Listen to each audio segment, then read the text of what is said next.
Hi అండి, నేను మీ షాహిదక్కని. ఈరోజు నేను మంచి టిఫిన్ రెసిపీతో మీ ముందుకు వచ్చాను అనమాట.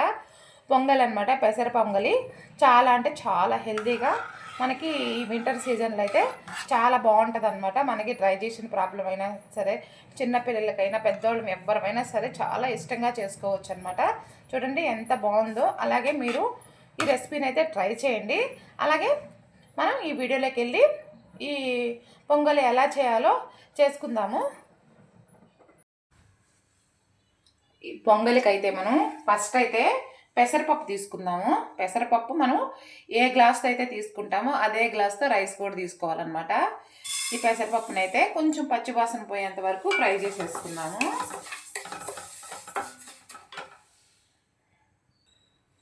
పెసరపప్పు అయితే చక్కగా ఫ్రై అయిపోయింది. స్టవ్ ఆఫ్ చేసేసుకుందాము. అలాగే మనం రైస్ కూడా ఎంత ఈ గ్లాస్తో తీసుకున్నాం కదా పెసరపప్పు, సేమ్ మీరు పెద్ద గ్లాస్ అయినా తీసుకోవచ్చు, లేదా ఇంకా చిన్న గ్లాస్ అయినా, ఏ కొలతలు ఏ దాంతో తీసుకుంటే సేమ్ దాంతోనే రైస్ అయినా సరే పెసరపప్పు అయినా సరే తీసుకోవాలి. ఈ రైస్ని కూడా ఇందులో వేసేసుకొని, నేనైతే కుక్కర్లో చేయట్లేదనమాట. కుక్కర్లో నాకైతే అంత నచ్చదనమాట, అసలు నేను చెయ్యను కూడాను. కుక్కర్లో కంటే విడిగానే చాలా బాగుంటుంది అనమాట.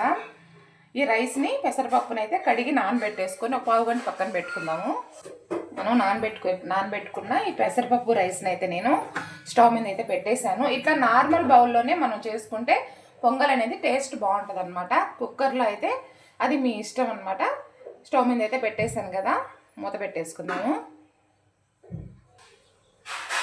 మనకైతే రైస్ అయితే బాగా ఉడికిపోతుంది అనమాట. ఈ తేట మొత్తం తీసేసుకోవాలి.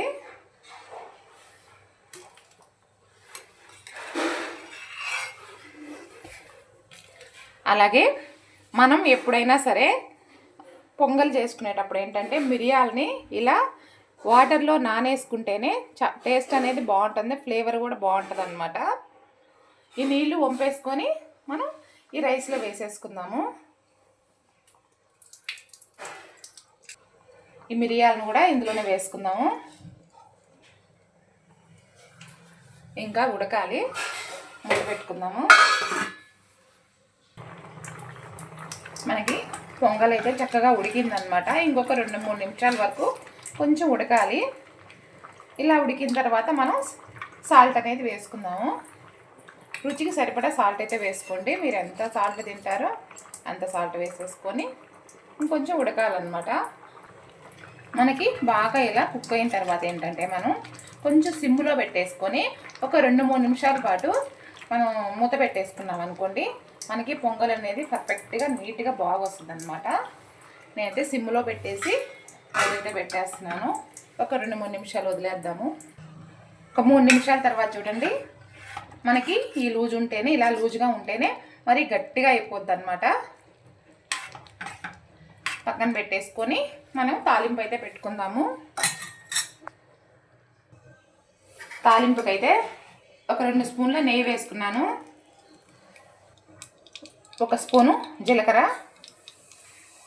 అలాగే కొన్ని జీడిపప్పులు వేసుకోవాలి. ఒక 4-5 పచ్చిమిరపకాయల చీలికలు, కొంచెం కరివేపాకు కొంచెం ఎక్కువే వేసుకోవాలి. మనం తాలింపు అయితే రెడీ చేసుకున్నాం కదా, ఆ తాలింపుని ఇందులో వేసేసుకొని మొత్తం చక్కగా మిక్స్ చేసేసుకోవాలి.